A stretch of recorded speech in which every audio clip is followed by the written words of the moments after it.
Em nome do Pai, do Filho e do Espírito Santo. Amém. Ave Maria, cheia de graça, o Senhor é convosco. Bendita sois vós entre as mulheres, bendito é o fruto do vosso ventre, Jesus. Santa Maria, Mãe de Deus, rogai por nós, pecadores, agora e na hora de nossa morte. Amém. Nossa Senhora Auxiliadora, rogai por nós. São João Bosco, rogai por nós. Em nome do Pai, do Filho e do Espírito Santo. Amém. Amém. Obrigado. Bom dia a todos, salve Maria. Acho que pode usar esse aqui. Oh, que bom.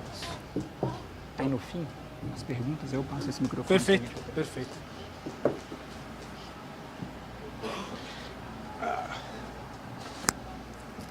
Deixa eu arrumar aqui. Vocês conseguem me ouvir? Não, né?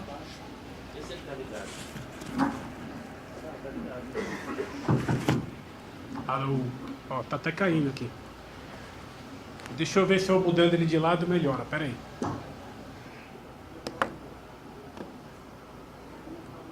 Olha, para um professor que gosta de dar aula se movimentando, vocês estão aqui me dando uma penitência, viu?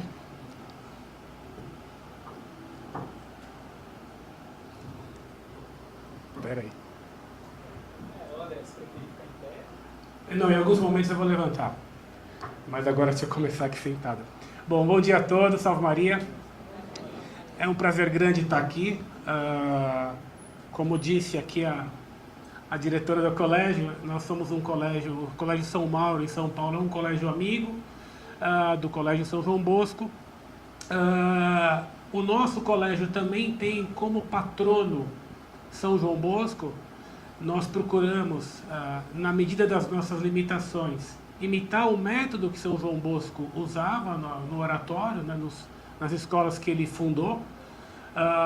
Temos ele como um patrono e procuramos assim imitá-lo.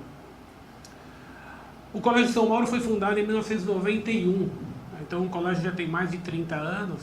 Era uma época em que nem se falava tanto em colégios católicos, né? Ele foi fundado por um grupo de pais que queria ter um colégio com uma boa formação para os seus filhos. Eram casais que estavam começando a ter filhos e tinham naturalmente essa preocupação com a formação dos filhos. Então o colégio começou com 6 aluninhos e hoje é um colégio com mais de 500 alunos e que, graças a Deus, acho que tem feito um bom apostolado. E além do apostolado, ele também se preocupa, eu vou tratar isso na minha palestra, do ensino, também um ensino acadêmico, vamos dizer assim, ou científico de qualidade. Isso também é muito importante. Eu estou no Colégio São Mauro, é um colégio de 30 e poucos anos, né? Então é mais ou menos a minha idade. Eu fui para lá logo que nasci. Mas eu, de fato, estou envolvido com o colégio desde o começo. Eu trabalhei durante muitos anos no colégio como professor, depois como diretor financeiro. Voltei a ser professor e hoje eu sou assessor da diretora financeira. Então eu estou bastante ligado ao colégio, graças a Deus. No colégio eu sou professor de ensino religioso. Eu dou aulas para o 9º ano e para o ensino médio. Nesse ano eu estou dando aula só para o 3º médio e para o 9º ano. Enfim, o nosso colégio tem ensino religioso desde a pré-escola. Todas as turmas têm ensino religioso. É uma escola que tem alunos não necessariamente católicos. Há casos de alunos que se converteram no colégio. Há muitos pais que põem os filhos na escola porque é uma escola disciplinada ou porque tem um bom ensino acadêmico. É evidente que não forçamos, isso seria proibido fazer, claro, os alunos a ficarem católicos. Eu, quando dou aula de História da Igreja, procuro deixá-los muito à vontade para fazerem perguntas. Inclusive eu falo para eles que eu sei que aí fora a igreja é muito atacada. e que se eles ouviram alguma coisa contra a igreja que eles não têm a resposta, ou que eles acreditam que naquele ponto a igreja esteja errada, para que eles tragam isso para a aula, para que eles não se sintam intimidados em trazer os argumentos dos inimigos da igreja, achando que eles vão ser mal vistos porque a escola é católica. E eu falo para eles, porque se a igreja católica está errada, eu quero ser o primeiro a saber. E isso então os deixa à vontade para trazerem aquelas perguntas, Inquisição, Galileu, onde eles podem achar que a igreja esteja errada, e então isso nos dá a chance de explicar para eles que a igreja está certa, dar a eles os argumentos. A minha formação, eu sou formado na área de tecnologia, trabalhei a vida inteira com tecnologia, me formei depois em História, onde tenho mestrado, estudo História da Igreja já há muitos anos, mas nunca tive uma formação na área de educação propriamente. Eu não sou um pedagogo. Eu já fiz, claro, quando você faz mestrado, etc., existem formações nessa área pedagógica, mas eu nunca fui um pedagogo. Lamento decepcionar, poxa, ele vem aqui não pedagogo, né? Então o que eu vou falar aqui para vocês, eu até coloquei como título da palestra, essa palestra chama-se A Importância do Tema, ou seja, a importância da educação católica, ou Conselhos Práticos e Despretensiosos. Porque eu venho aqui falar como uma pessoa que dá aula há muitos anos, então eu tenho uma experiência como professor, e também como pai. Eu sou pai de 7 filhos, os meus filhos todos estudaram no São Mauro. Hoje eu só tenho a minha mais nova, que está no 3º médio, todos os outros já são formados. Então eu sei que aqui a conferência ela é destinada a pais e professores, então eu venho aqui falar despretensiosamente, né? Quem é autoridade no assunto é a irmã Ana Maria, que vai falar à tarde. A minha esposa também é uma autoridade no assunto, mas ela não veio dessa vez. Ela sim é educadora, e eu vou então falar um pouco de coisas que li, que aprendi, que vivi como professor e como pai. Então, por favor, sintam-se muito à vontade para perguntar, para interromper, etc. A ideia aqui é fazer uma coisa bastante leve. À tarde eu volto com outro tema, aí vou falar sobre a liturgia, contando um pouco sobre a história da liturgia católica, mas esse é um outro tema bem diferente que a gente trata no período da tarde. Muito bem.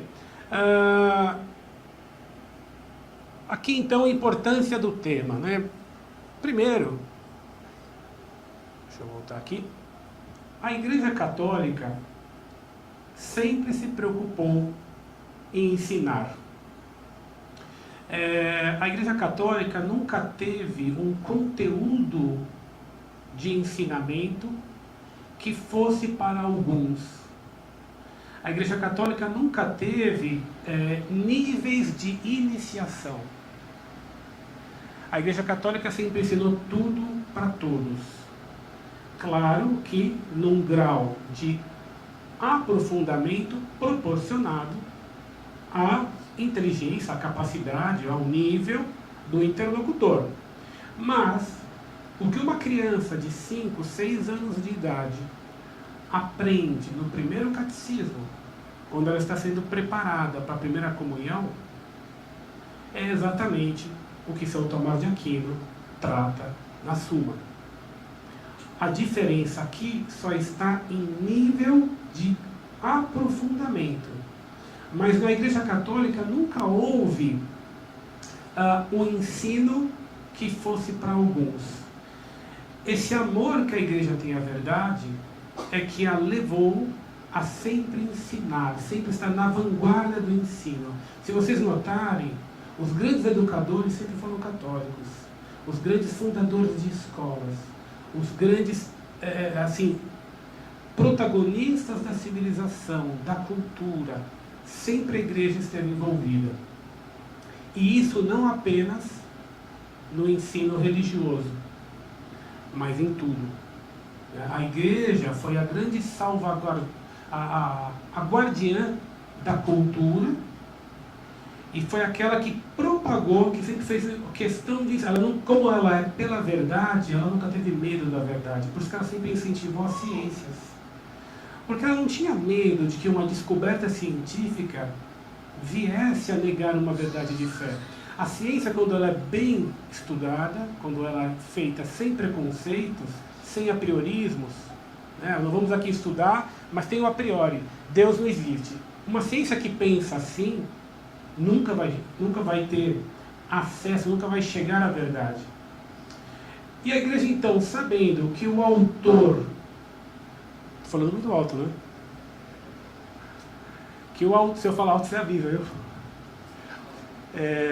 A igreja, sabendo que o autor da natureza, portanto, das leis que há no mundo, é o mesmo autor da igreja e é a mesma verdade, não pode, portanto, haver contradição entre as descobertas científicas, que nada mais são do que o estudo das leis postas por Deus no universo, e as verdades que esse mesmo Deus nos revelou para acreditarmos.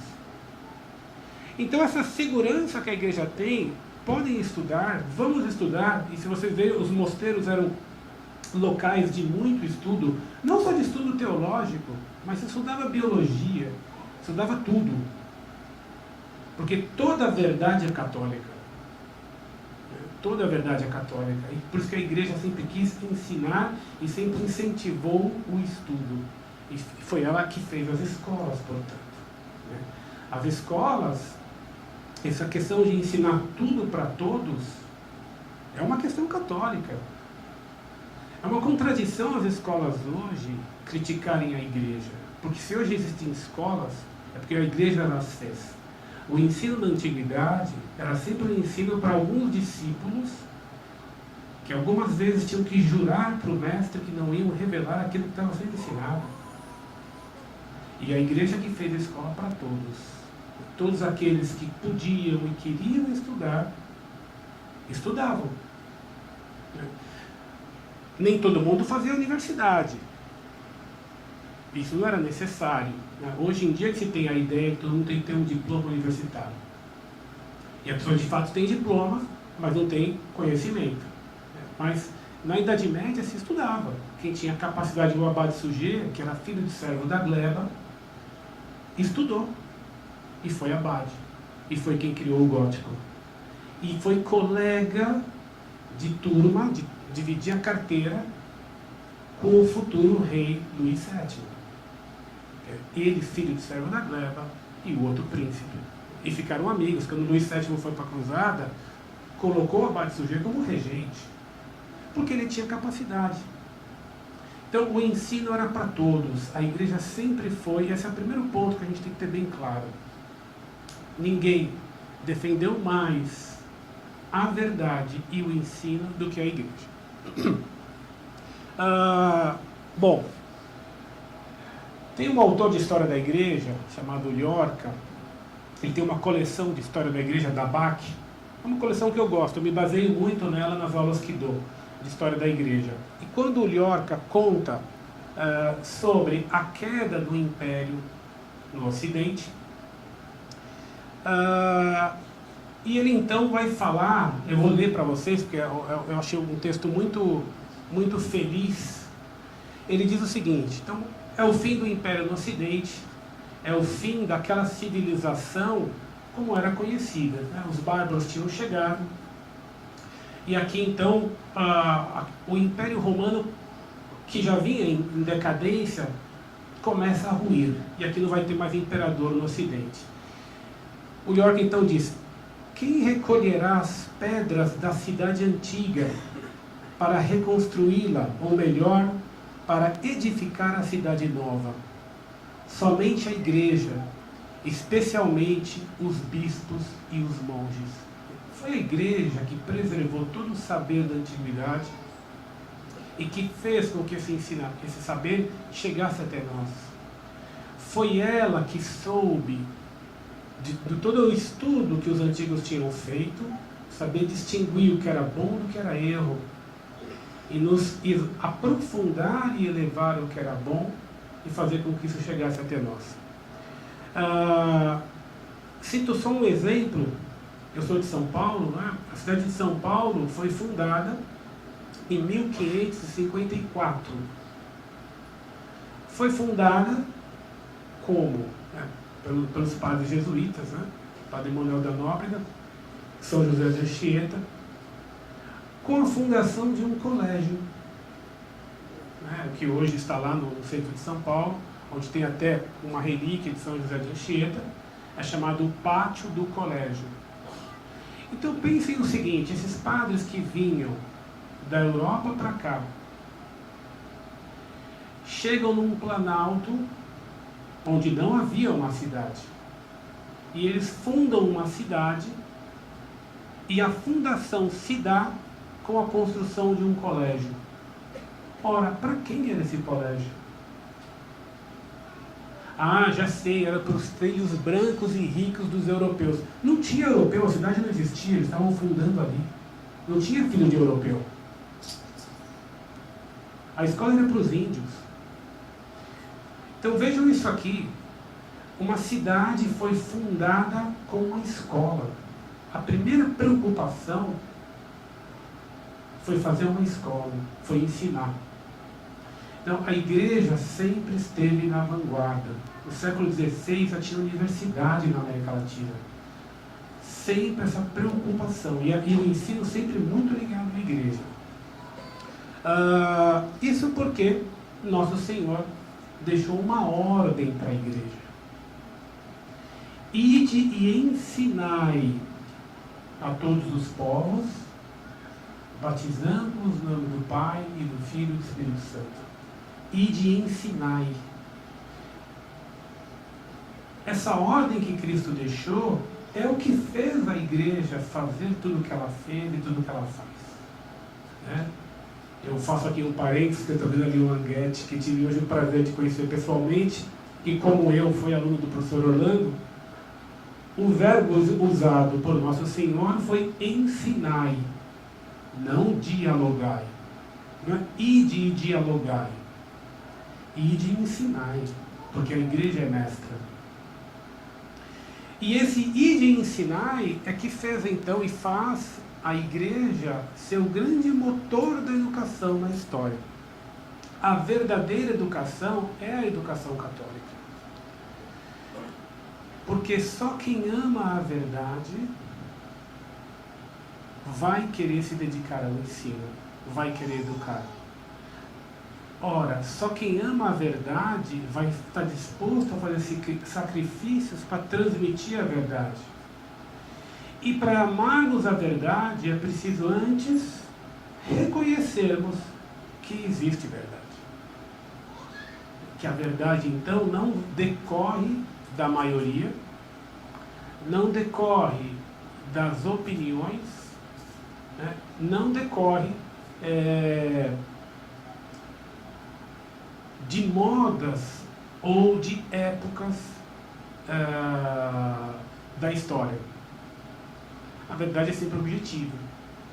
A verdade o que é? Ela é a adequação da ideia ao objeto. Então eu tenho aqui um copo. Né? Então isso aqui, o que é um copo? Um copo, ele é um recipiente para se guardar líquidos. Não tem asa. Se tivesse asa era uma xícara ou uma caneca. Né? Então, e ele é feito na proporção para um homem usar para beber. Por isso que não é uma jarra, não é uma garrafa. Então esse conceito copo, ele vale para todos os copos que existiram, ou que existem, ou que virão a existir. Não importa se o copo é quadrado, se ele é alto, se ele é baixo, se ele é de plástico, de madeira, de metal, de vidro, de cristal. Todos esses detalhes que a gente chama acidentes não importam para o ser aquilo que ele é. Isso aqui é um copo. Se nós aqui fizéssemos uma eleição e votássemos que isso aqui é, sei lá, um microfone, isso passaria a ser um microfone? Não. E se nós acreditássemos de fato que fosse um microfone? Nós estaríamos enganados. A nossa opinião não tem o poder de mudar a realidade. As coisas são aquilo que elas são. Por quê? Toda a realidade, toda a verdade está fora de nós. Nós a apreendemos. Daqui que vem aprender. Então, quando eu nasci, eu não sabia o que era copo. Vendo um copo de um jeito, vendo outro copo, utilizando copos no dia a dia, eu fui apreendendo na minha inteligência a ideia do que é um copo. Quando essa ideia que eu tenho na minha inteligência se adequa ao que um copo é na realidade, aí eu tenho a verdade sobre copo, aí eu compreendi o que é copo. Enquanto eu confundo ou me equivoco, eu ainda não sei o que é copo. Mas um copo continua sendo o que ele é, mesmo antes de eu saber o que ele é. Isso aqui é um conceito muito importante, porque na nossa época, nós somos condicionados a achar que a verdade vem da nossa opinião, que a verdade vem do consenso, que a verdade vem da maioria. Isso não é, ou que a verdade evolui. Não evolui. A verdade é sempre a mesma. A verdade nunca muda. E não é só a verdade matemática que não muda. Todas as verdades não mudam. Né? Por isso que a moral não muda. O que é errado hoje vai ser errado para sempre. Mas agora a maioria votou que o aborto está permitido. Continua sendo errado. Não é a maioria que define o que é certo ou errado. Tá? Mas muito bem, deixa eu voltar aqui à questão da educação. Né? Então, finalidades da educação. Aqui eu estou falando, então, educação clássica. A educação católica. Para que existe educação? Se você hoje pergunta para muitas pessoas, vai falar, para ter uma carreira. Eu preciso entrar numa boa universidade, eu preciso ter um bom emprego, eu preciso ter um bom salário. Não é verdade? Essa é uma das finalidades e não a mais importante. A primeira finalidade é a salvação da alma. Por que nós existimos? Por que estamos aqui? Por que Deus criou o universo? Qual é a finalidade nossa nesta vida? Não pode ser ganhar dinheiro, porque o dinheiro nós não vamos carregar. Então tem que ser alguma coisa que venha conosco depois de morrermos. Não pode ser uma coisa que acaba quando morrermos. Não faria sentido. Nós fomos criados para conhecermos, amarmos e servirmos a Deus neste mundo, para podermos contemplá-lo no céu. A finalidade do homem é essa.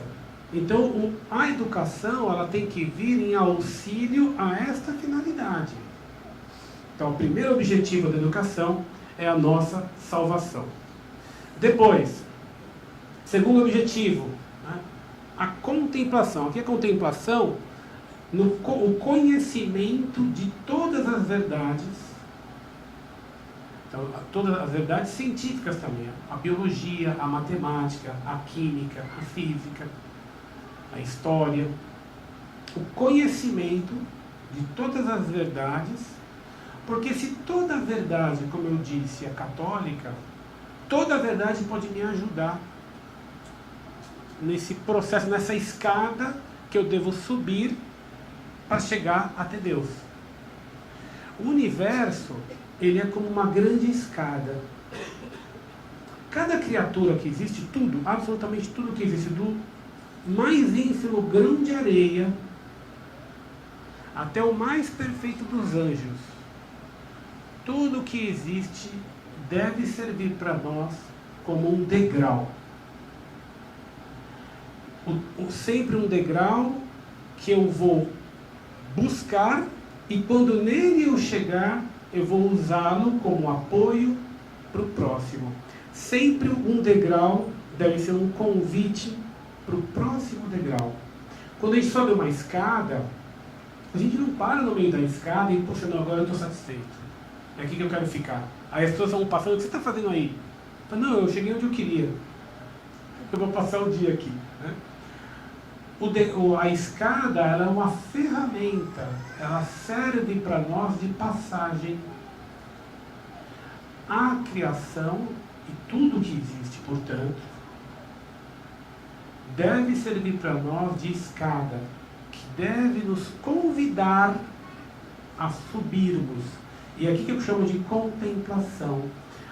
Em todas as coisas que existem, desde o ínfimo grão de areia até o mais elevado dos anjos, passando por todas as flores, todas as plantas, todos os pássaros, todos os animais, todos os insetos, passando por todas as pessoas, por tudo que é para nós um motivo de elevação. O homem sábio é aquele que consegue, olhando as coisas, compreender o que elas falam de Deus. Isso é que é o homem sábio. É aquele que, vendo as coisas da natureza, compreende o que elas falam de Deus. O universo, então, tem essa analogia da escada. Tem uma outra analogia também. O universo é um livro. O que é um livro? Se você pega um livro, então você olha lá, quando você abre o livro, o que vai aparecer? O que você tem ali? Palavras. Não é isso? O livro é um conjunto de palavras. Ordenado, né? Não um conjunto, assim, simplesmente de palavras ao léu. Ali está ordenado. Ora, quando Deus criou o universo, o que Ele fez? Ele dizia palavras. Faça-se a luz, faça-se o sol, façamos o homem a nossa imagem e semelhança. O universo é um livro, é um conjunto de palavras, porque Deus usou as palavras ao criar o universo. Portanto, assim como lendo um livro eu aprendo, se eu souber ler o universo, que é um conjunto de palavras, eu aprenderei. É essa a função do professor. Mais do que ajudar o aluno a ganhar dinheiro no futuro, é ensiná-lo a ter essa sabedoria, a ver o que as coisas realmente são, o propósito que as coisas realmente têm. É interessante ver que Deus falou. Como é que Deus falou? Deus não tem boca, né? Deus é puro espírito. O que quer dizer Deus falou? Porque aqui a Bíblia usa uma linguagem que é didática para nos ajudar na compreensão.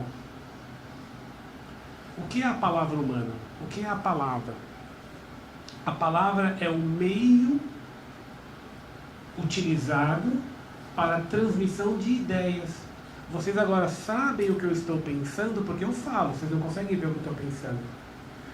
A palavra, ela é a ideia posta em som. Ela nada mais é do que a ideia. E o que é a ideia?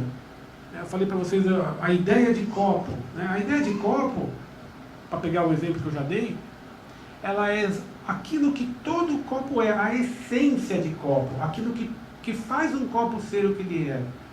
Ora, Deus, quando criou o universo, Ele pensou na sua inteligência, na sua sabedoria, portanto, no Verbo, que é a segunda pessoa divina, a essência das coisas. E Ele, então, as chamou à existência. E esse expressar-se de Deus, esse chamar à existência, vamos dizer assim, a Bíblia coloca como Deus falou. Porque justamente era uma ideia. O Deus tinha na inteligência dele a ideia de cachorro. Entendeu? O que é a essência de cão. E ele então deu existência àquele ser. Assim como as plantas, em tudo que existe. Tudo Deus primeiro tinha a ideia do que a coisa era na sua inteligência.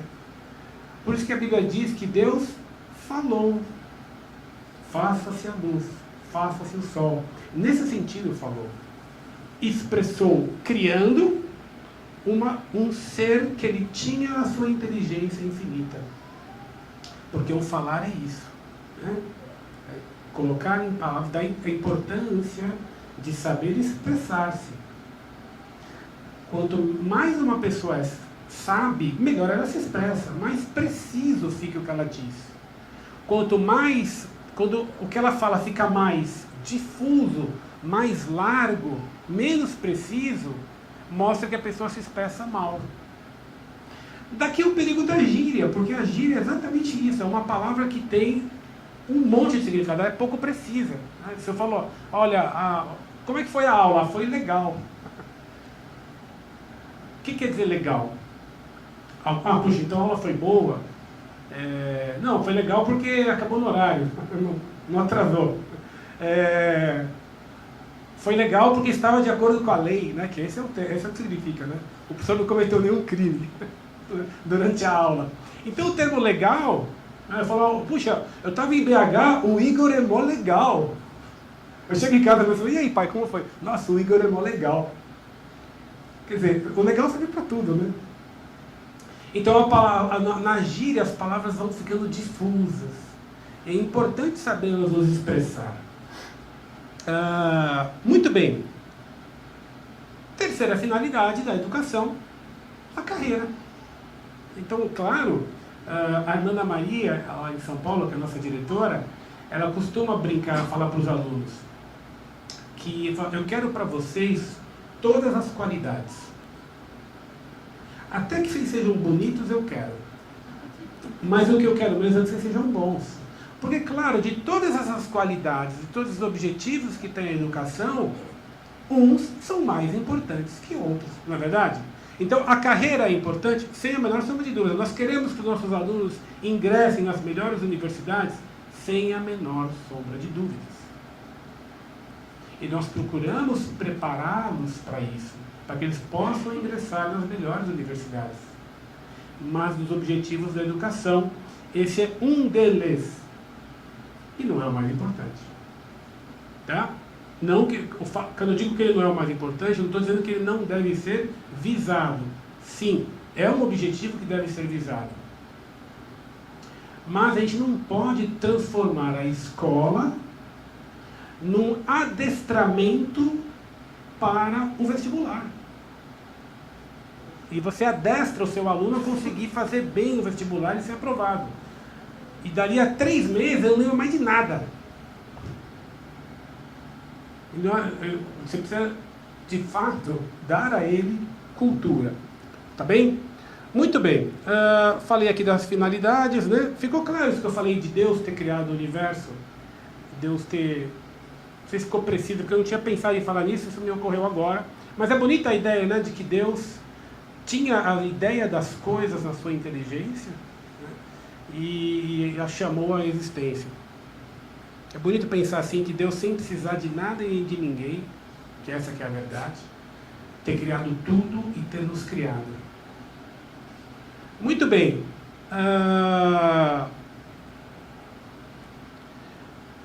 A educação, então, deve visar a salvação das almas, né? Levar os alunos à prática da virtude, a compreensão e contemplação deste livro escrito por Deus, né? Que é a compreensão desse universo que é uma escada, e depois também, claro, a formação acadêmica e as suas consequências práticas. Por exemplo, a carreira. Muito bem. E o que é, então, educar? Alguém tem alguma pergunta?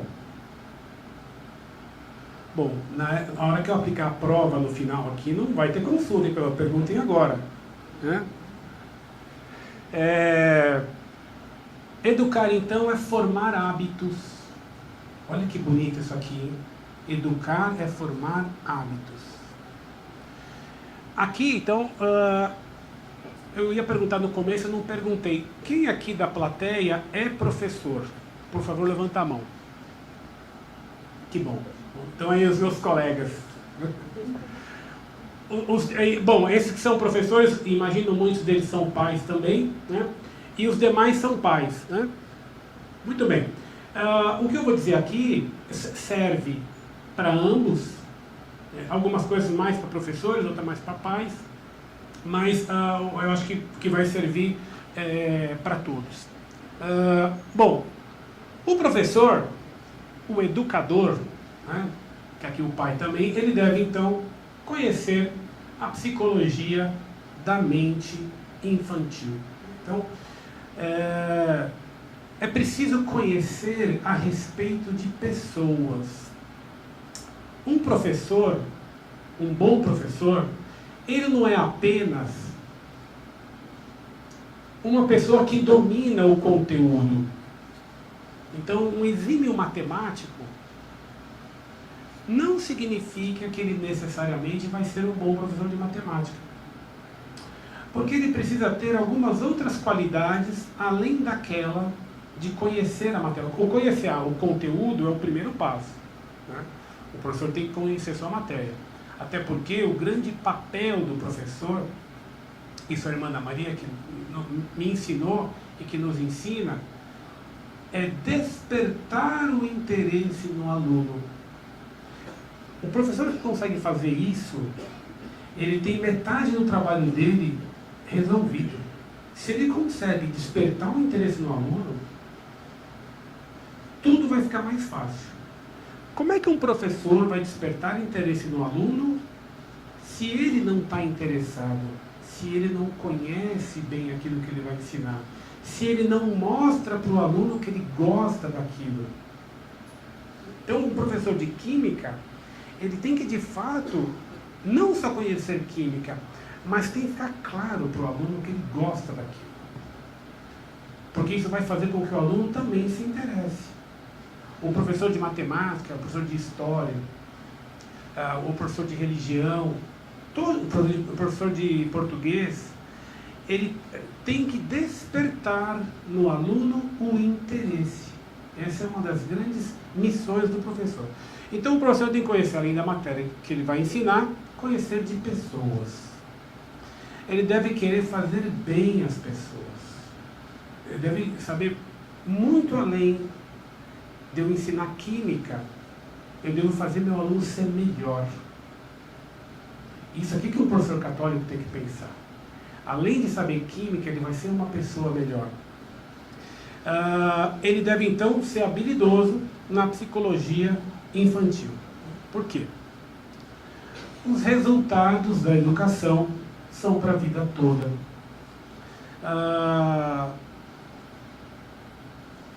Aquilo que a gente aprende quando pequeno, quando jovem, nós vamos carregar por toda a vida. Esse momento inicial da formação é muito importante. É muito importante formar aqui bons hábitos. Quando eu falo bons hábitos, claro, os bons hábitos morais. Mas além disso, todos os bons hábitos. O hábito de ter disciplina. O hábito de terminar o que começa. O hábito de ser pontual, de levantar no horário. Então, quando se cria os hábitos na juventude, na infância, isso aqui vai ser carregado por toda a vida. Eu gosto de falar para os alunos, quando eu falo de disciplina, eu falo para eles, imaginem uma ferramenta que serve para tudo. Uma ferramenta que vai fazer você se dar melhor nos estudos, deixar os seus pais mais contentes, vai fazer você amanhã ter uma boa carreira, ter sucesso no seu trabalho, progredir na virtude. É uma ferramenta que serve para tudo. Quem não ia querer comprar essa ferramenta? E eu falo para eles, essa ferramenta chama-se disciplina. Se vocês aprenderem a ser pessoas disciplinadas, a disciplina vocês vão levá-la com vocês por toda a vida. Ela vai sempre ajudá-los. Então, essa formação desses bons hábitos, desde o começo, é muito importante. Isso está até nas Sagradas Escrituras, né? No livro dos Provérbios. Ensina a criança o caminho que deve seguir, que não se afastará dele, que ela não se afastará dele, mesmo quando envelhecer.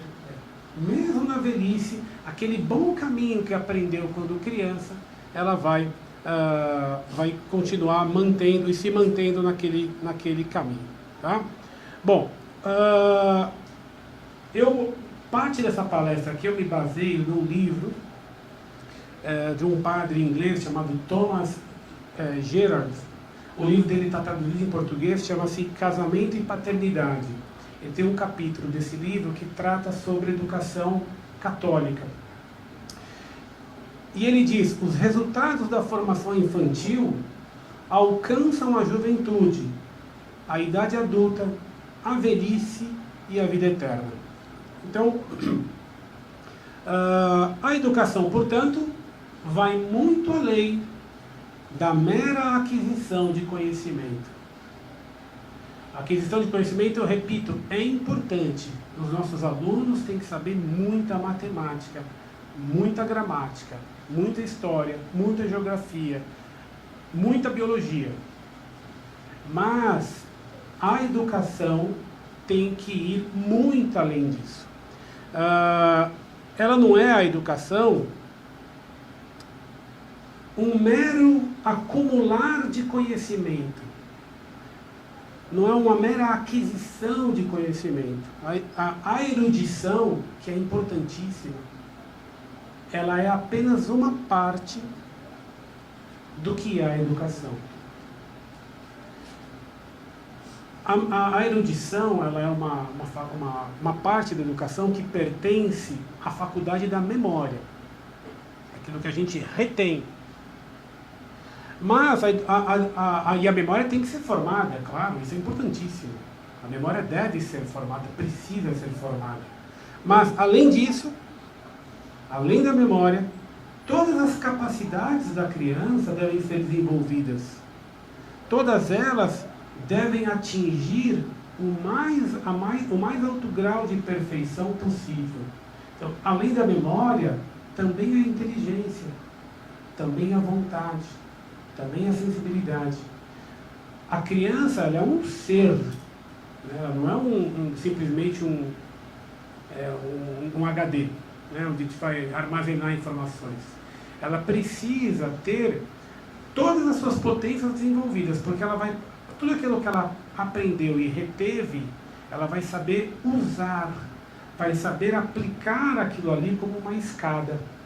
Do contrário, ela vai simplesmente decorar coisas. E a educação precisa ir muito além disso. Ou ela vai só decorar, ou vai simplesmente usar aquilo para conseguir as questões que são meramente práticas.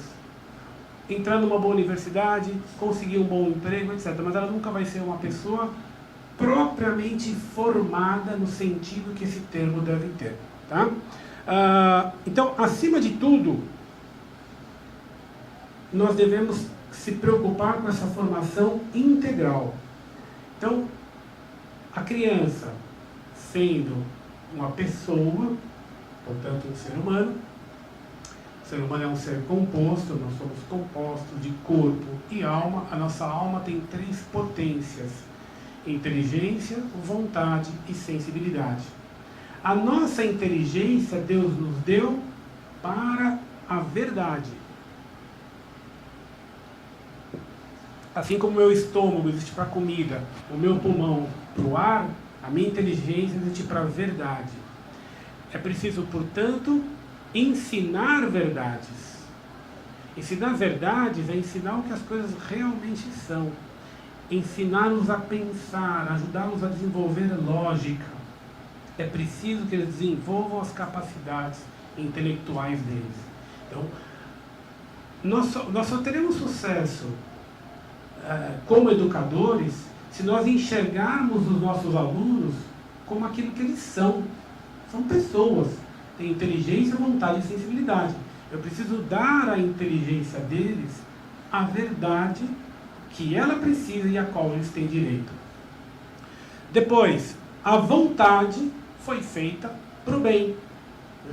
Numa pessoa, normalmente, uma pessoa ordenada, a vontade sempre está sujeita à inteligência.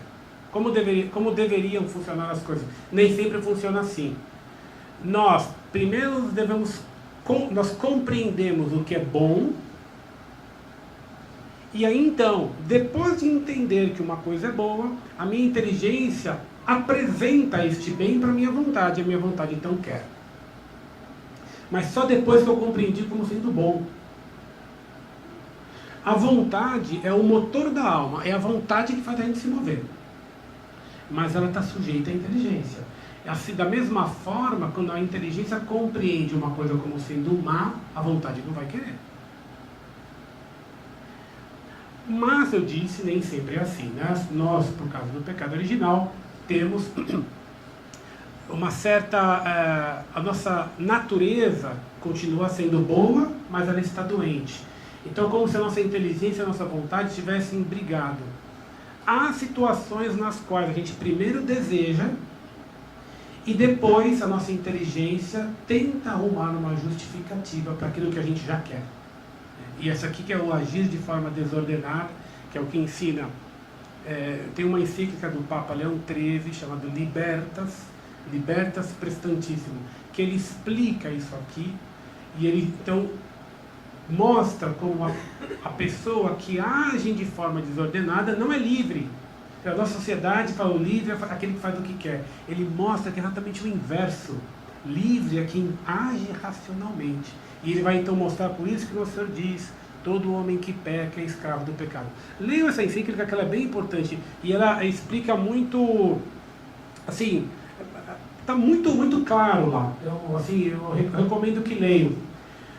Portanto, nossa vontade, a vontade do nosso aluno, ela existe para o bem. O objeto dela é o bem. E a sensibilidade é para a beleza. A sensibilidade é a potência da alma que está mais ligada ao corpo. É com a sensibilidade que a gente vai perceber a beleza. Mas a beleza também, o homem é um só, não é que nós temos três almas. Numa está a inteligência, outra a vontade, outra tem a sensibilidade. O homem é um ser uno, nós somos um só. Então tudo que é belo é bom. Tudo que é belo é verdadeiro. Tudo que é verdadeiro é bom e é belo.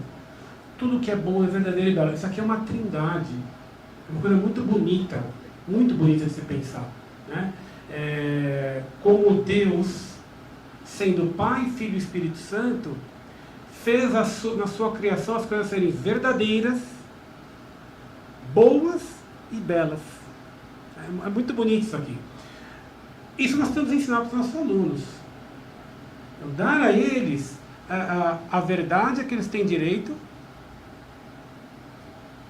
para que eles amem o bem.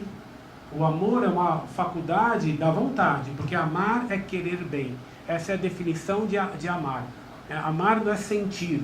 Amar é querer bem. Eu amo o próximo quando eu desejo o bem dele e procuro o bem dele. Eu amo o meu aluno quando eu procuro o bem. Por isso que quem ama corrige. Apesar de sofrer quando corrige. Né? Um pai que não precisa corrigir o filho sofre, porque dói mais em nós que somos pais. Dói mais o que é feito com o filho do que o que é feito conosco. Por isso que, aqui já dou uma dica, pais católicos, atenção. Muitas vezes nós não estamos dispostos a exigir dos nossos filhos o sacrifício que nós fazíamos quando nos convertemos.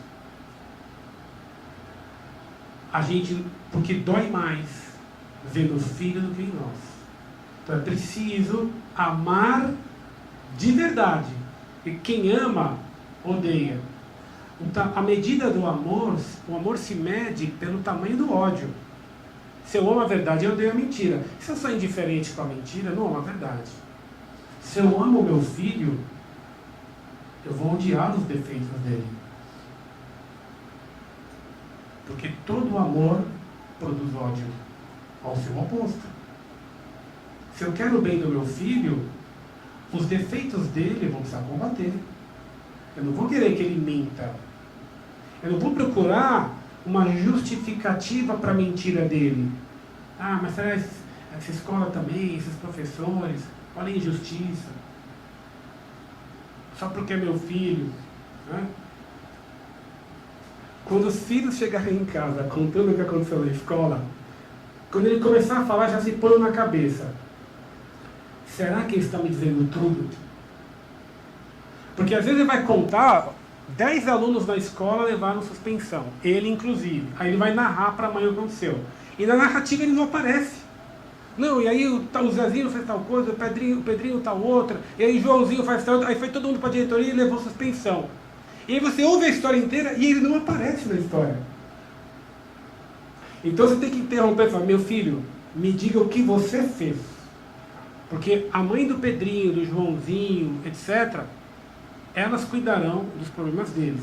O meu interesse é com você. Me conta o que você fez de errado. É preciso ouvir o filho sempre se perguntando onde ele quer me enganar. Porque os nossos filhos são também descendentes de Adão. Eles também mentem. Eles também querem esconder as coisas. Eu vou dar alguns conselhos práticos no final. Mas é verdade, pessoal. Não tem essa que o meu filho é bonzinho.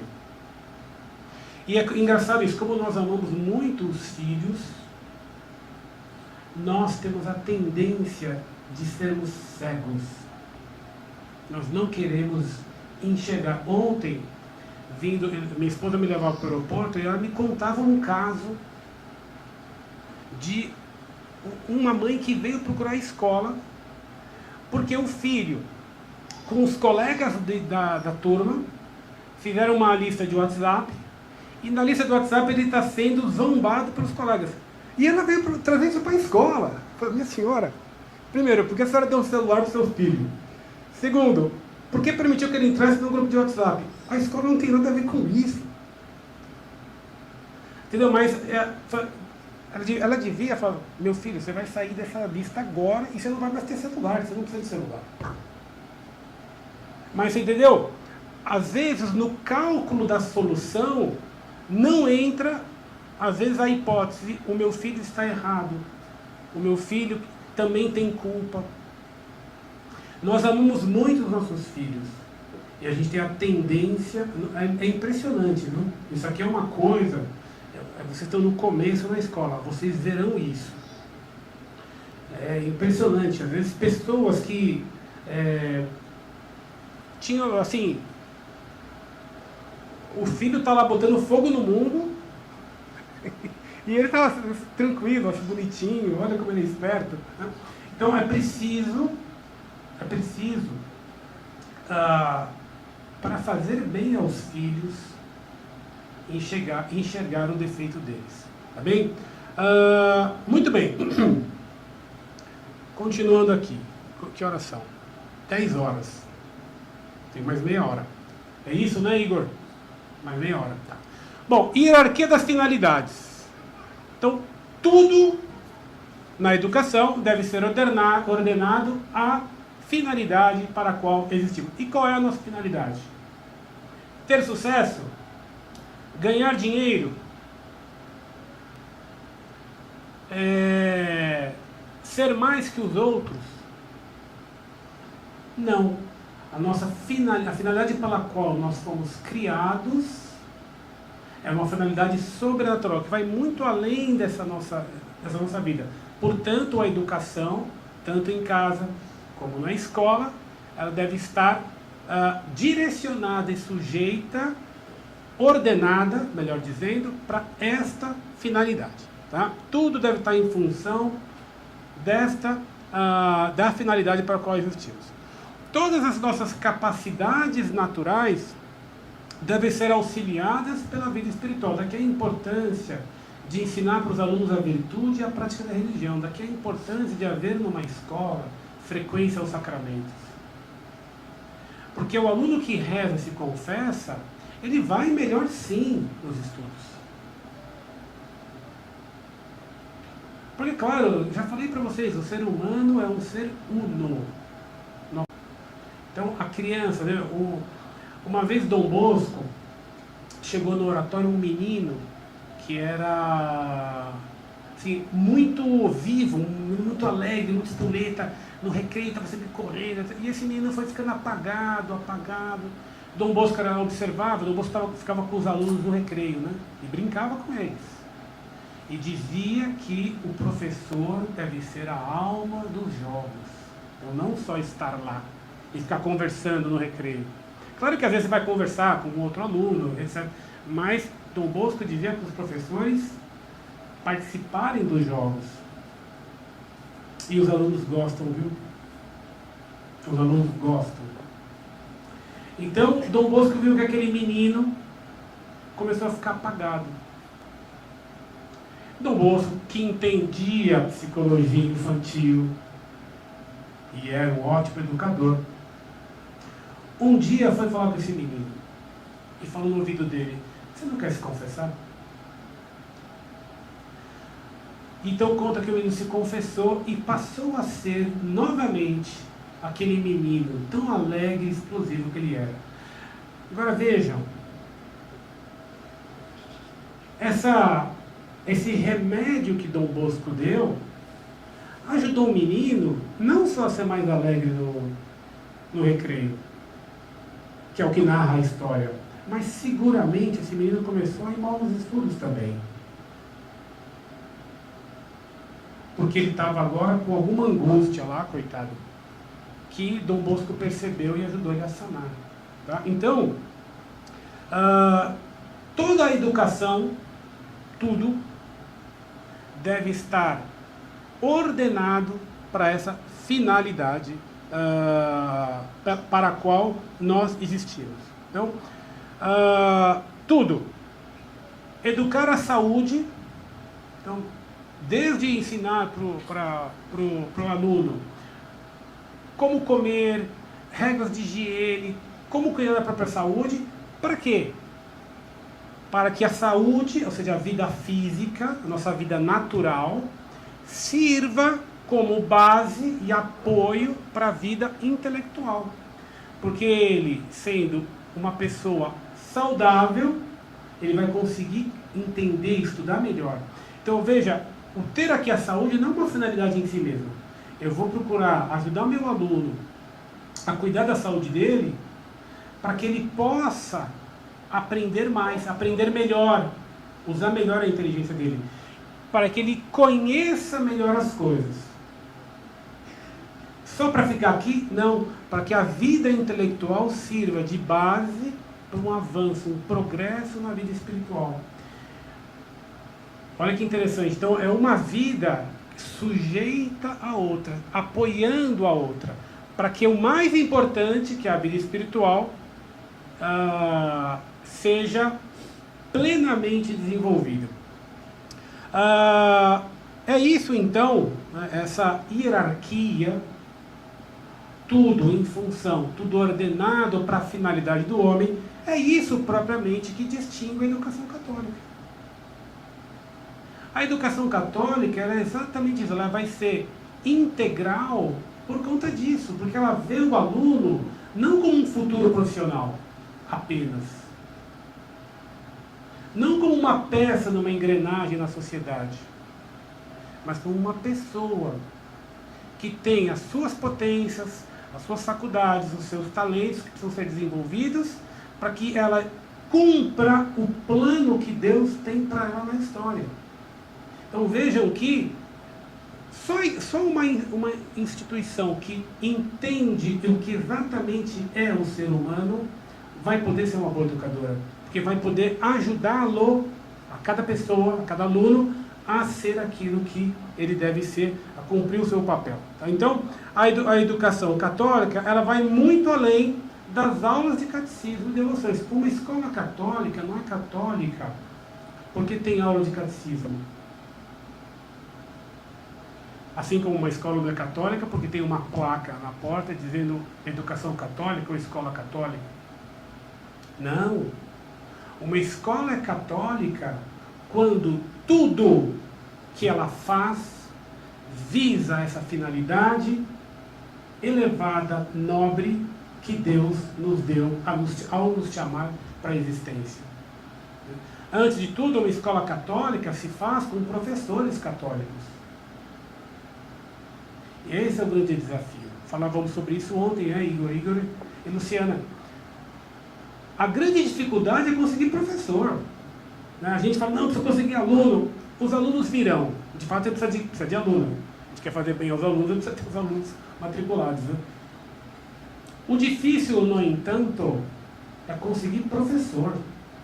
O grande desafio está aí.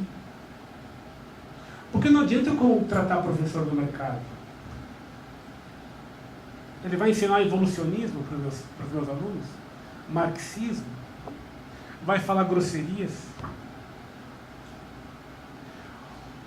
Os professores não são de religião. Todos precisam ser católicos convictos e praticantes. Na aula de química, o professor, depois de explicar o teorema, ele tem que mostrar o que aquilo fala de Deus. Por isso que faz lógica, por isso que é lógico e por isso que faz sentido. E depois o aluno, quando passa na capela, vai ver o professor de química ajoelhado rezando. Quando tiver a missa, ele vai ver o professor de química comungando. Ele vai ver que a religião não é uma matéria da escola, que a religião é algo muito presente na vida das pessoas. Então, o que faz um colégio ser católico é, em grande medida, ter professores católicos. Tá? Então, é um colégio católico, repito, o que faz ele ser católico vai muito além de ter aulas de catecismo ou ter devoções. Depois, tem um princípio que diz que a graça pressupõe a natureza. A graça de Deus pressupõe a natureza, ou seja, nós precisamos ter na nossa natureza pré-requisitos que permitam com que a graça atue. Pega, por exemplo, os dons do Espírito Santo, né? O dom da inteligência, o dom da ciência, o dom da sabedoria. Esses dons, numa pessoa, imagine uma criança que sofreu um acidente, uma pessoa que sofreu um acidente e perdeu as faculdades mentais. Nessa pessoa, ainda que ela seja batizada, crismada, esses dons não vão conseguir se desenvolver. Porque a natureza ali não permite. Esses dons precisam ter ali uma natureza onde eles atuam. A inteligência da pessoa. A graça pressupõe a natureza. Eu preciso preparar os meus alunos para que a graça de Deus possa atuar nele. E o ensino é o que vai ajudar aqui.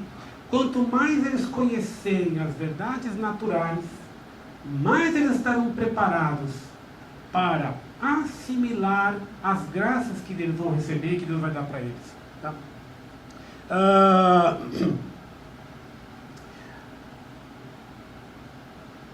A educação propriamente dita, que eu comentei no começo, é a educação católica. Porque é só a educação católica que vai visar isso aqui. É a Igreja Católica que entende de natureza humana. Sabe como o homem é. Aqui, claro, tem a questão do auxílio de Deus, né, que ajuda a Igreja. Tem a sabedoria de tantos homens que estudaram, que conhecem. Tem também a experiência da Igreja de 2000 anos, ouvindo confissões. A Igreja conhece a natureza humana como ninguém conhece. E depois essa atitude da Igreja diante da realidade. Eu vou aceitar a realidade como ela é. Então, isso aqui que faz ela saber como as coisas são. Então, ninguém consegue educar tão bem como a Igreja. Quando a visão católica é que vai produzir uma boa educação, e uma educação genuína. Tá? Depois, portanto, os pais, né, devem buscar para seus filhos a melhor educação católica possível. Porque essa educação é que vai de fato formar seus filhos. Mais do que, mas aquela escola ele vai conseguir entrar na faculdade, etc, etc. Né? Claro que isso, às vezes, essa é uma preocupação legítima, hein? Não estou dizendo que a gente não deve se preocupar com nossos filhos entrarem nas faculdades. Eu sou pai de 7, 3 deles já são formados, 2 estão na universidade, e eu, claro que eu exigia, né, nesse sentido, vocês precisam estudar, vocês precisam passar numa boa faculdade, etc. Isso aqui é importante. E os pais, claro, se preocupam com isso, e nós devemos, na escola, procurar dar um ensino de alto nível acadêmico, para que, além de tudo, os nossos alunos entrem nas melhores universidades. É preciso nos preocuparmos com isso também, tá bom? Porque, repito, essa preocupação dos pais é legítima dos filhos entrarem nas melhores universidades, tá? Muito bem. Agora, então, e por conta disso, eu falo da importância da excelência acadêmica, porque, de novo, a graça pressupõe a natureza, né? A educação, então, a boa educação deve servir para preparar os nossos alunos para isso. Porque a graça pressupõe a natureza. A graça eleva as nossas capacidades naturais, a inteligência e a vontade, para alcançar um fim sobrenatural. Depois, quanto mais... Olha que bonito o que o padre fala. Quanto mais a razão for cultivada, portanto, melhor será capaz de aprender a revelação divina. É importante ensinar os alunos a pensar. Isso vai ajudá-los em tudo, inclusive na compreensão das verdades de fé. Porque aí, dessa forma, eles vão poder avançar na vida espiritual.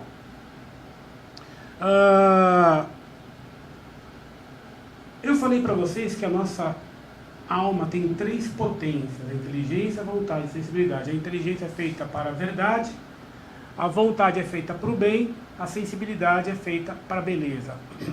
A beleza, portanto, tem uma importância capital. E isso é uma coisa que na nossa sociedade se perdeu muito. Se perdeu muito.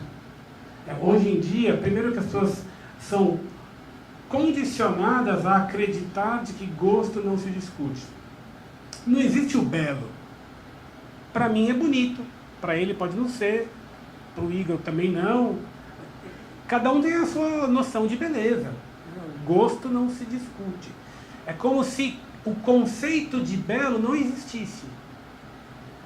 E que no fundo, belo é o que me agrada. Aquilo que me agrada é bonito para mim. Isso aqui é falso. Assim como a verdade objetiva, o bem objetivo, a beleza objetiva, existem regras de beleza. Eu posso preferir uma coisa ou outra, desde que sejam 2 coisas bonitas. O que eu não posso é preferir a arte moderna ao barroco, por exemplo.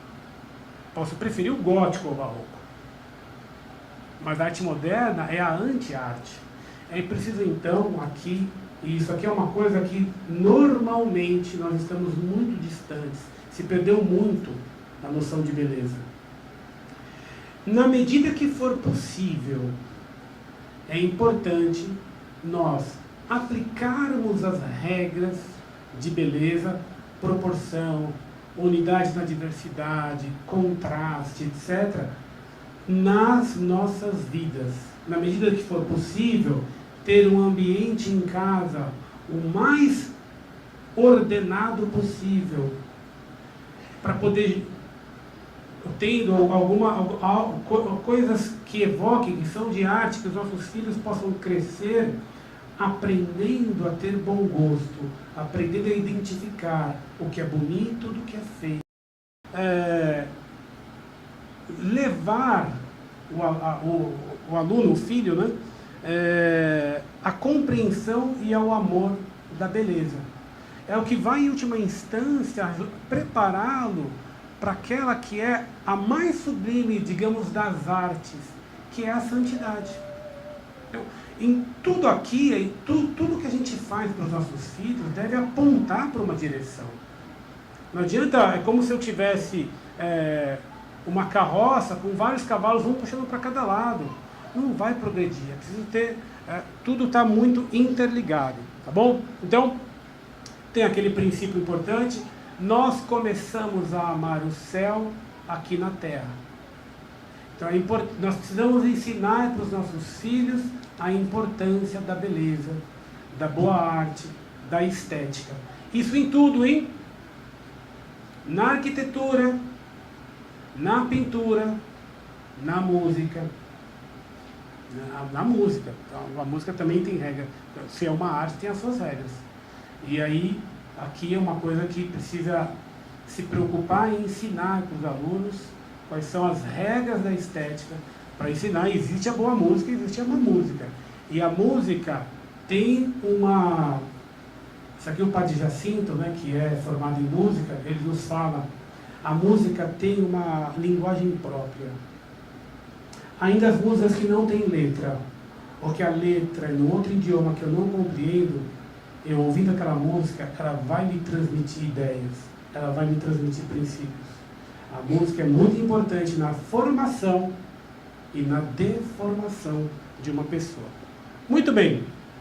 Dom Bosco também dava muita importância à música, né? Ele dizia, o oratório sem música é como um corpo sem alma. Tá? E aqui vou partir então para a parte final da minha palestra, que é algumas questões mais práticas, né? Que eu coloquei aqui como alguns perigos que a gente, enquanto pai, enquanto alunos, tem que se precaver. Primeiro, ingenuidade. Já falei um pouco sobre isso, né? A ingenuidade dos pais em relação aos filhos. Pais, não existe colégio perfeito. O Colégio São João Bosco procura fazer o melhor. Ele não vai ser perfeito. Se ocorrerem coisas que vocês não concordam, que vocês acham que o professor errou, que a escola errou, etc., vão procurar a escola. Mas não façam isso na frente dos filhos de vocês. Não deem aos filhos a impressão de que vocês estão indo tirar satisfação com a escola, daquilo que fizeram com ele. Não empoderem os filhos de vocês.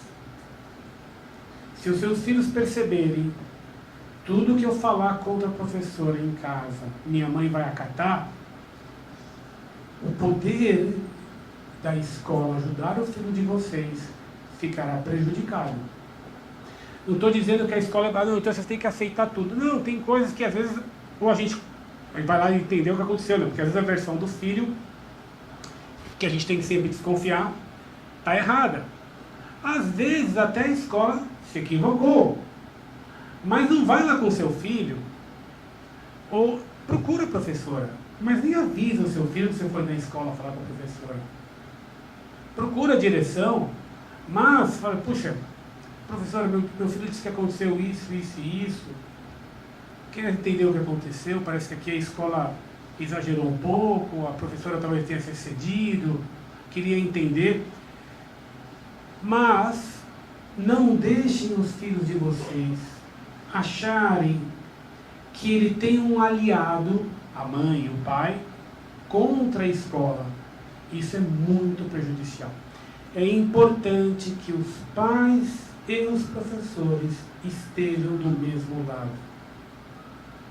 Aquilo que a escola ensina tem que ser ecoado em casa.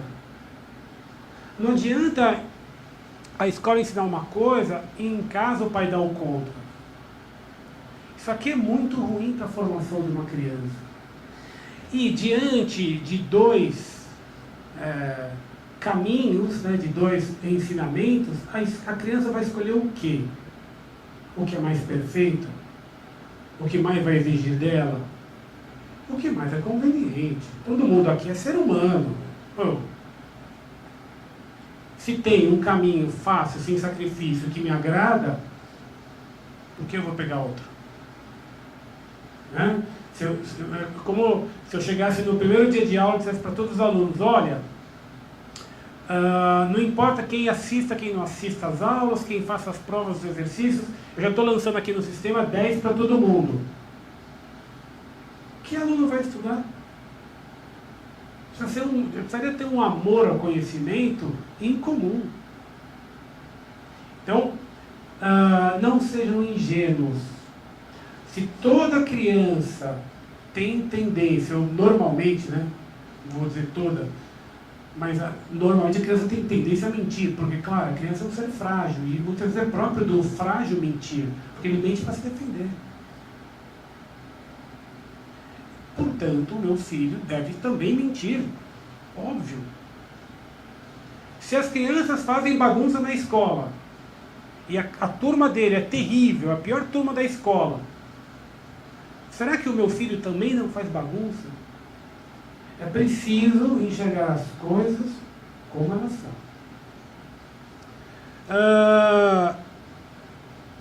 Depois aqui, né, falo rapidamente o que eu trato como um perigo, homeschooling, né, que é uma coisa que hoje está muito em voga. Homeschooling definitivamente não é uma solução. Pode ser um caminho, em último caso, quando o professor eu não vou botar meu filho numa escola pública, onde eu estou não tem escola, não há mais outros pais que possam comigo me ajudar a organizar uma escola, não tem outra opção.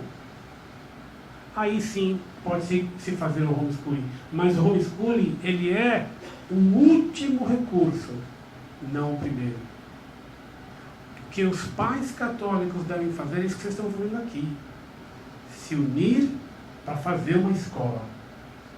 Porque é isso que a igreja sempre fez. Isso a irmã Ana Maria sempre comenta. Onde a igreja chega, onde ela chegava, ela fazia escolas. Aí tinha as escolas paroquiais da Idade Média, as universidades. Aqui no Brasil, na América Latina, todo lugar ela fazia escolas, universidades. Nunca fez homeschooling. Por quê? Porque a sociedade familiar ela é uma sociedade imperfeita. O que isso quer dizer? Uma sociedade é perfeita quando ela contém todos os meios necessários para atingir sua finalidade. Só há duas sociedades perfeitas, a igreja e o Estado. Essas duas sociedades elas têm em si mesmas tudo o que elas precisam para atingir seu objetivo. A finalidade da igreja é levar as almas para o céu. Tudo o que ela precisa para isso, ela possui. Ela possui os sacramentos, ela possui a revelação, ela possui a hierarquia, etc. A família não. Nós não conseguimos ensinar para os nossos filhos, não só a questão do ensino. Uma família, por exemplo, precisa de médicos.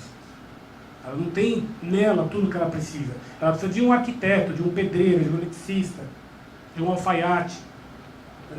A família não consegue prover tudo o que ela precisa. Também na educação. A educação cabe aos pais. A função de educar é primeiramente da família. Mas a família não consegue sozinha suprir. Como é que uma mãe... Você pega no meu caso. Eu tenho 7 filhos. Imagina que eu tivesse pensado com a minha esposa, vamos fazer homeschooling. Como é que ia ensinar para os meus filhos? Eu ia ter que trabalhar, e minha esposa ia ter que cuidar da casa também. E ensinar para eles química, física, biologia, matemática, inglês, português, história, geografia, artes. Para 7, cada um num nível diferente. Impossível. Então, o homeschooling não é uma solução. Só naquele último caso lá que eu comentei.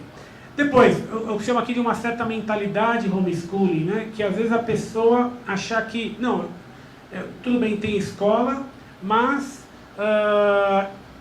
eu não vou, deixa eu ver como é que eu vou formular aqui.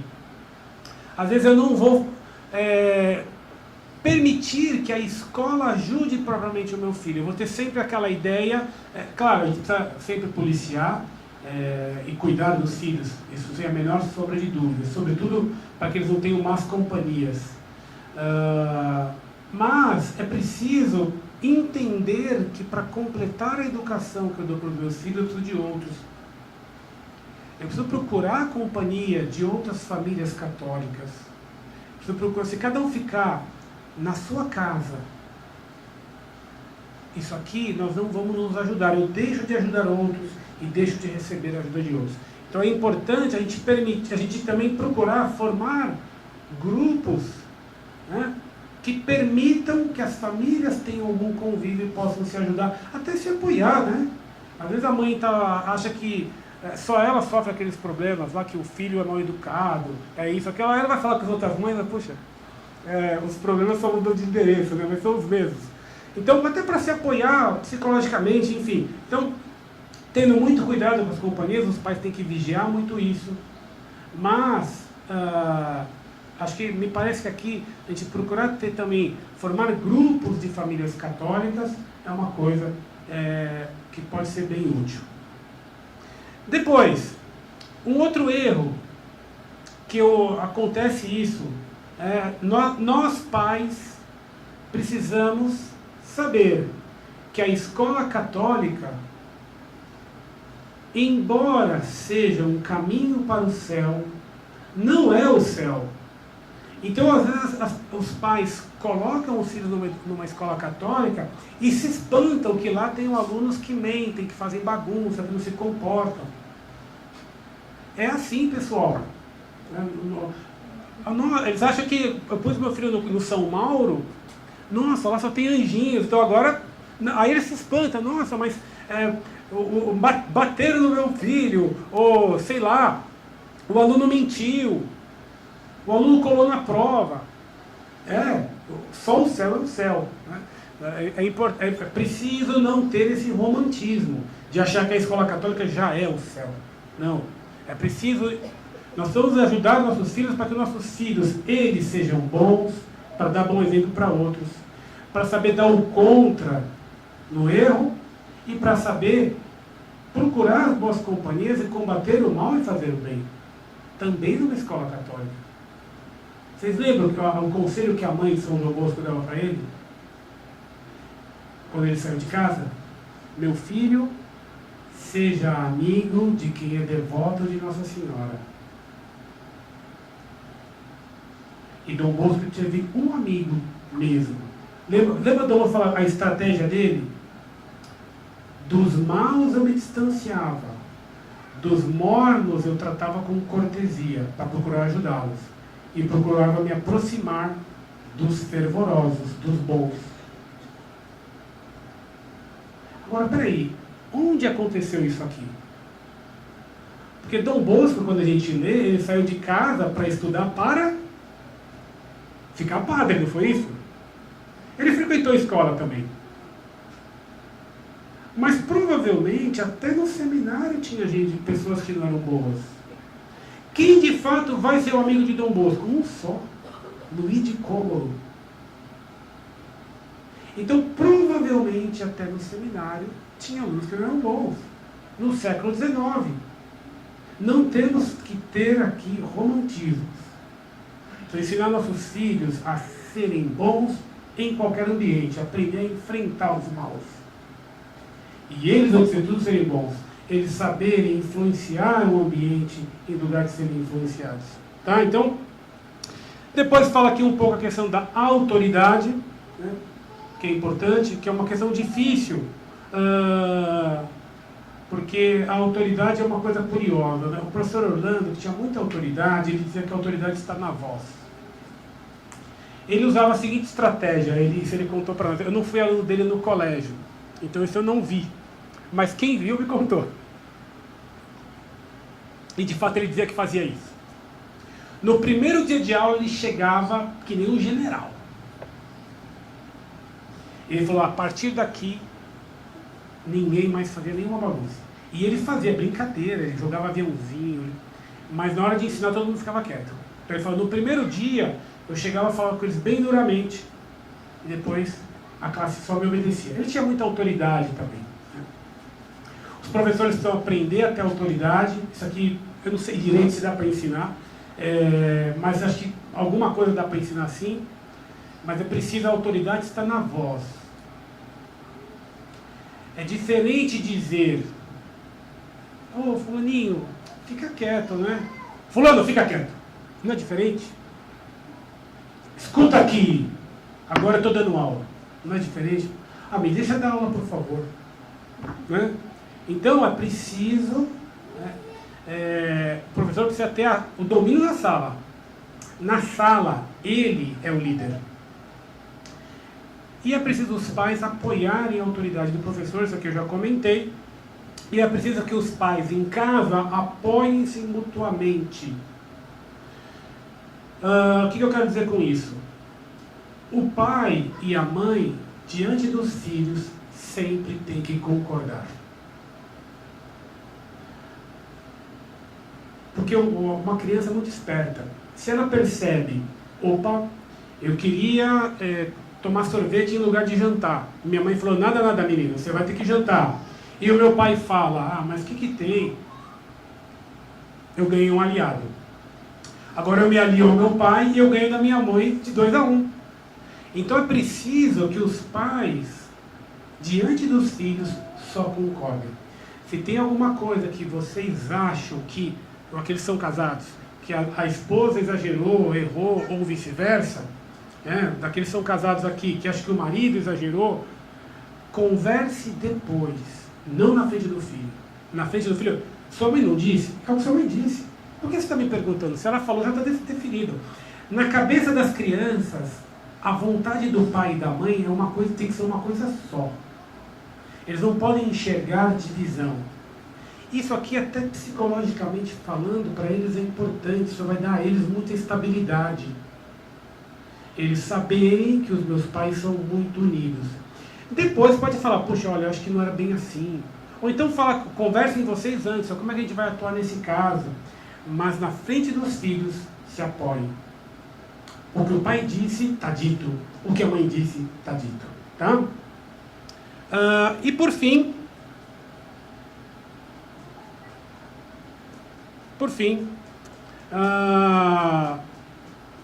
a mediocridade vai ser a grande tentação, ou uma das grandes tentações do nosso filho. O que quer dizer a mediocridade? Mediocridade, que vem de médio, né? Eu não vou ser um bom aluno, vou ser um aluno médio. Não vou também ficar, assim, me preocupando tanto em aprender religião, em frequentar os sacramentos. Eu vou à missa todo domingo, de vez em quando eu vou. Então, ter uma mentalidade medíocre. Essa vai ser a grande tentação dos nossos filhos. Sobretudo, aqueles que se converteram, que em algum momento da vida se converteram ou ao catolicismo ou à prática da religião católica, como é o meu caso. Eu, graças a Deus, sempre fui católico, mas quando eu conheci o professor Orlando, eu digo que eu me converti à prática da religião católica, porque foi aqui que eu de fato entendi o que era ser católico e que procurei de fato ser católico. Então eu digo que foi uma conversão à prática do catolicismo. Quando a gente passa por isso, por uma conversão, a gente abre mão de muitas coisas, e as nossas convicções nos fazem fazer muitos sacrifícios por Deus. Muitas vezes os nossos filhos não vão estar dispostos a isso. Olha, o meu pai é um exagerado, a escola é um exagerado, eu estou aqui, o professor Orlando, que na escola onde estudaram os tios da minha esposa, na década de 1950, que era num bairro distante de São Paulo, onde tinha colônias de japoneses e de alemães, só naquela escola ele converteu 100 alunos que foram batizados. E o professor Orlando, nos colégios públicos, ele convertia um monte de gente. E o professor dizia que nas escolas católicas, onde ele lecionou, ele tinha conseguido converter, acho que 1 ou 2 alunos. Porque ele falava, os alunos das escolas católicas achavam que já eram católicos o suficiente. Essa vai ser a tentação dos nossos filhos. Não querer ter grandeza, querer ficar na mediocridade. Isso aqui a gente precisa, então, também aqui, a graça pressupõe a natureza. É preciso dar a eles exemplos de grandeza para que eles amem a grandeza. E aqui tem um caminho, um auxílio natural, que é eles conhecerem a história de grandes personagens que foram pessoas de muito valor natural. Se for uma pessoa que era ruim, você saber temperar. Então, por exemplo, Napoleão, que era um grande bandido, era um fulano de muito valor natural. Então, colocando essas ressalvas, mas para que nossos filhos tenham esse interesse naquilo que exige sacrifício, naquilo que é mais elevado. E depois, a vida dos santos, que são aqueles que de fato se sacrificaram e fizeram aquilo de fato atingiram os seus objetivos, e esses são os grandes exemplos dos nossos filhos. É preciso ajudá-los, dar a eles elementos que os ajudem a ir além da simples mediocridade. Tá bom? Muito bem. Igor, a gente vai rezar para encerrar? Vamos. Então, por favor.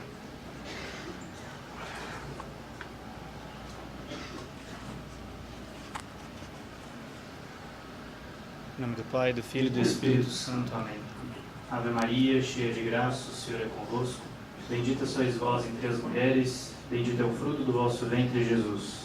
Santa Maria, Mãe de Deus, rogai por nós, pecadores, agora e na hora de nossa morte. Amém.